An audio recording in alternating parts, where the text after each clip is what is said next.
या बैठकीत आज पार पडली? विषय असा आहे की या बाजार समितीमध्ये गेली 10 वर्ष मी येत असते.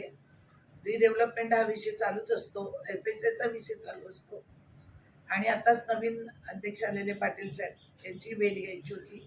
सर्व डायरेक्टरांची चर्चा करून पुढची 4 महिनेच आहे ते पाटील साहेबांकडे. तर हे जे रिडेव्हलपमेंट कांदा बटाटा मार्केट गेले 20 वर्ष प्रलंबित आहे, तो काम तर आता व्हायला आलेलं आहे. पण त्याच्या अगोदरच मजल मारली ती मसाला मार्केटने.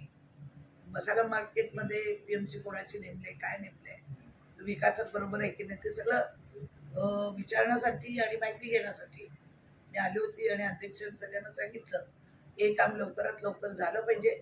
मला तर असं वाटतं की या महिन्यामध्ये कांदा बटाटा मार्केटचं संपूर्ण प्रोजेक्ट हा जर क्लिअर झाला तर लवकरात लवकर डेव्हलपमेंट सुरू होईल आणि विकासच चांगला नेमणं फार गरजेचं असतं.